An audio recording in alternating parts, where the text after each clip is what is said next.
Hi, this is JT, and welcome to another episode of The Critical Thought.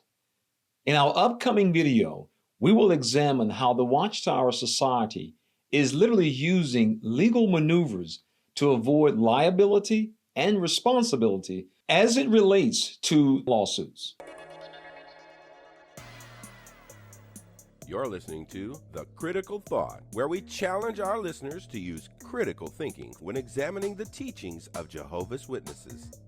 Some of you may be familiar with a game that's known as the shell game, where the object is typically you have 3 shells and underneath one of them is a small object. And the person will move the shells around and your job is to guess where the object is. Well, that's what the Watchtower does. You see, the purpose is to give the illusion that something is in one place when in reality it's in a completely different place. And that's what we're going to see as we look at these legal documents that come from the state of New York in this most recent case that they're working with, which is known as the Heather Steele and the Watchtower case. This is the New York state law that allows victims to come back with cases that are literally decades old. This is the case that everyone saw that was being filed by the Zalkin law firm. Well, we're going to see how the Watchtower literally plays the shell game. And we're going to examine those documents. So let's take a look.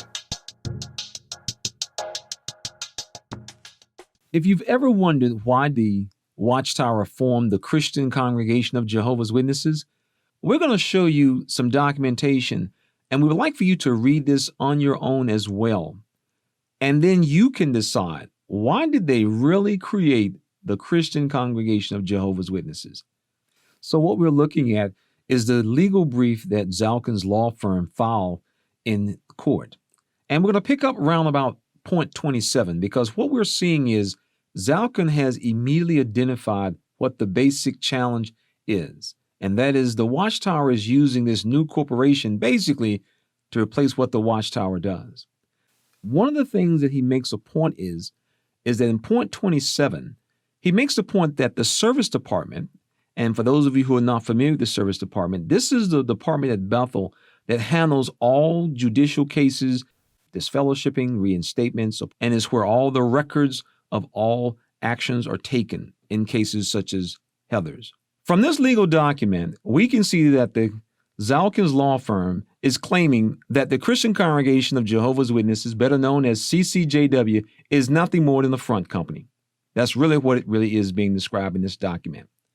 He makes the point that in point 28, for example, that the Watchtower has transferred the service department, which handles all judicial cases and cases especially like this, to this new corporation.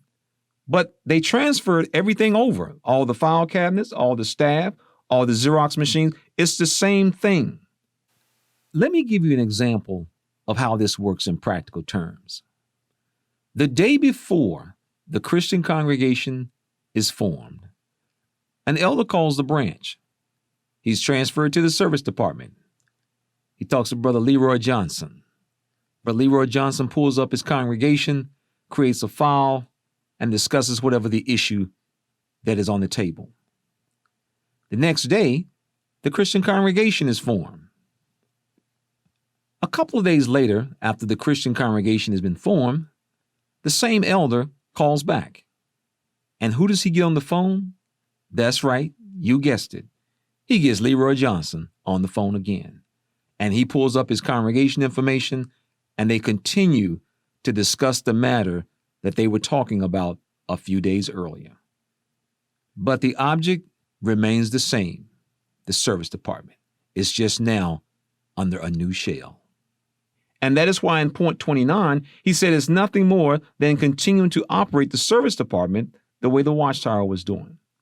As you look through these different points, 30, 31, 32, you see that he is making the point and driving home under the shell game that all they're doing is moving the shell around.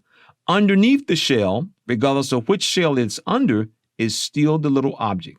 And the object is, in this case, the service department, the ones that actually handle Mrs. Steele's case. The same group, the same department, the same files is now in a new corporation called CCJW.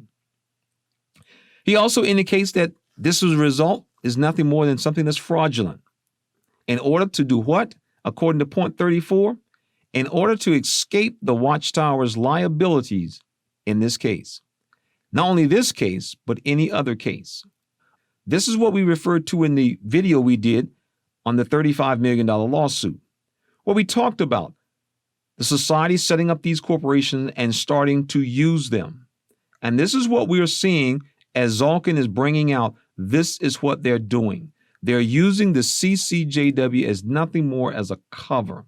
And the reason why he can make that claim is because of the service department. The service department is very important because these are the same people who were handling Heather Steele's case. No difference, no change. But the point that we made, and this is where it comes in terms of legality. Anyone will put this on a flow chart would see how things simply just shifted over one corporation to the next. The question is, will this be able to stand the test in court? And as a result of this brief, the Watchtower had to respond back. And you're going to find it very interesting how the Watchtower respond back to address this issue of the CCJW is nothing more than just a replacement corporation for the Watchtower that was handling Heather's case. Let's take a look at some of the things that the Watchtower now says in their response back to this legal brief. What we're looking at right now is the legal brief that the society used in response to the Zalkin's law firm. And right out the gate, the society wants this case to be dismissed by the court. And on what grounds? Well, the grounds are exactly what we talked about, that the Watchtower would be using these new corporations to protect themselves. Under what's called the legal argument, point 3, it states, the CCJW is not a proper defendant in this action. So when you read this information, the society makes the claim, we shouldn't even be in this case. The Christian congregation should not even be involved in this case. But they tell the court why.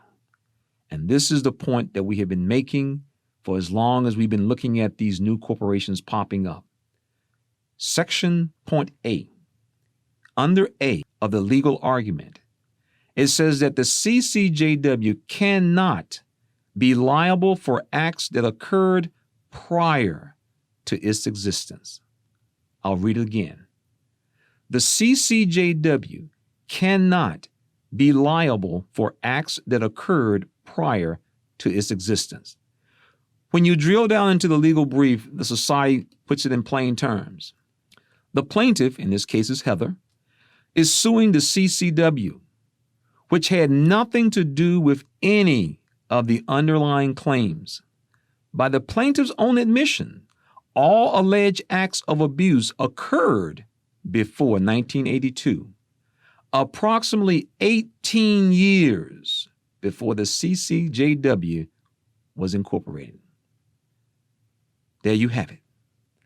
The Watchtower is going to claim that all of these cases of child abuse that occurred prior to the creation of the Christian congregation, we have nothing to do with it. Our hands are clean. There's nothing that we know about this. We are not involved in this. And as you go through this legal document, you will see page after page of how the society argues this. They go on to make the point that the Christian congregation did not assume any liabilities from the Watchtower. They make the point that the Watchtower and the CCJW, these are not two merged companies. These are not companies that one has been put out of business or the other is the successor. As you read this document, it is absolutely amazing. And basically what the society is saying, look, the Christian congregation was not around when this happened to this person. Therefore, we have no liability. We are not responsible. We are not connected to it in any shape or form or fashion. One of the most interesting things in this legal document is on page 7. And here the Watchtower explains to the court, this is called facts related to CCJW. It says, CCJW has its own assets, liabilities, board of directors, and officers, separate from every other entity used by Jehovah's Witnesses anywhere in the United States. And notice this. It continues on page 7. CCJW has its own unique federal tax identification number and its own bank accounts that are separate from those of Watchtower or any other entity. It goes on to say the following. CCJW observes its own corporate formalities, maintains its own corporate records, and does not commingle funds with any business entity or use any bank accounts other than its own bank accounts. They even put a little footnote on page 7. The plaintiff alleges that the service department simply merged with the Christian Congregation of Jehovah's Witnesses. The society says the service department is not a defendant in this case, and no cause of action are brought against the service department. As a result, the successor liability allegations are limited to Watchtower and Christian Congregation of Jehovah's Witnesses. As you read through this document, it becomes very obvious that the shell game is in full effect. And we encourage everyone, take a look at the links. We're going to provide the links in this video. Take a look at them and read it for yourself. And then you will be able to answer that question that we asked at the very beginning. What was the real reason the Watchtower formed the Christian Congregation of Jehovah's Witnesses? This has been JT. Thank you for being in our audience, and we encourage you, take the time to check the references that we provided for you in the description below so that you can do your own research, so that you can see it yourself. We want to thank you for tuning in to another episode of The Critical Thought. We invite you to subscribe to our channel and be sure to hit that bell to get notifications when we upload new content. And leave your comments below because we certainly enjoy hearing your feedback. This program was sponsored by Critical Thinkers.